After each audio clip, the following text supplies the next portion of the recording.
Welcome to Aviation This Week on Channels Television. I'm Victoria Ido.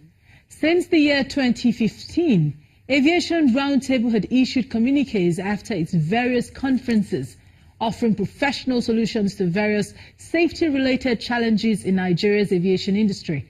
Some of these issues are a review of the entire AVSEC agriculture and infrastructure at the nation's airport, enhancing the operational efficiency during arrivals, amongst others.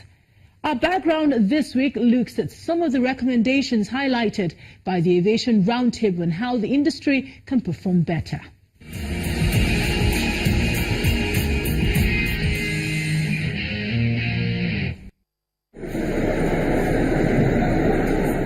The challenges facing the aviation industry in Nigeria have consistently hampered the growth of the sector and hindered it from taking advantage of its natural geographical position as a hub for Africa. According to the International Air Transport Association, aviation is a business of freedom and a catalyst for growth and development. But to deliver on this potential, the IATA says governments need to raise their game by implementing global standards on security and build cost-efficient infrastructure to accommodate growing demands. The International Air Transport Association projects that enhance intra-Africa air connectivity and improved domestic services will generate about 17,400 jobs and add about $128.2 million annually to Nigeria's GDP.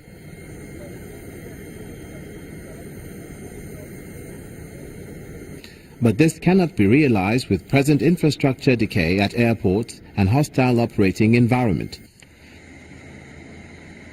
In order to curb the challenges facing the industry, the Aviation Roundtable has some suggestions centered around the sanctity of contracts, facilities, maintenance, security, safety issues, and others.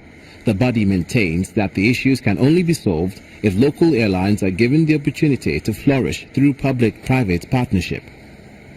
The Nigerian airlines cannot get strong with all the myriads of problems. So they want all those problems to get out of the way before the opportunity gets opened. Our operators are not strong enough. They cannot ask the market not to open up. So my advice to government is get serious about producing strong airlines. How? We've done a lot of recommendations to government how to get strong airlines so that we will take the advantage of what is coming. There is no going back. Yamoussoukro has been on for years. And it's no longer a decision, it's a treaty. It's been documented. And the way forward, according to AU, African Union, that the government is, let us open this market. Let's relax visa regimes. So go and get your players ready.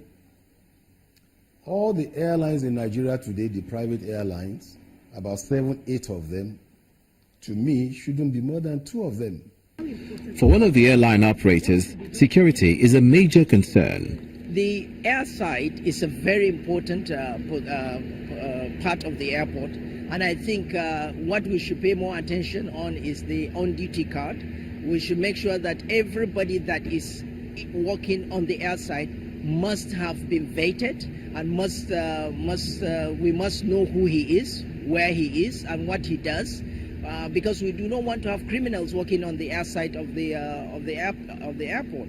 It is very important that we secure our airports. The airport has just gotten the certification, and I don't think we should relent and then bring this. It's not only pre-frame. What happens to terrorists putting some other devices inside the cargo compartment? What happened to even insecurity on drugs and everything? So and the airport is a national security apparatus of the country. Passengers also share their view on proper funding of the industry and other issues. Well, we are still far away from reality. They look at airlines, one comes up, the other one gets down. Sustainability means more income, more business owner membership. That should be joint business between Nigerians and foreigners. Because airline business needs a lot of finance. There are always a room for improvement. and with the government, what they call it, regulation come to be, they are still be able to meet up with the regulations. There are a lot of taxes, there are a lot of things they are put for them to meet up, and they still meet up with it. For them to still have the license to fly, which to operate, which I believe they are still good, and we believe that there are still room for improvement, really. A clear economic policy is needed for the survival of domestic airlines, especially at a critical time like this. For that reason, industry operators say for Nigeria to grow, government must create opportunities for them to maximize the huge passenger market, which is presently exploited by international carriers.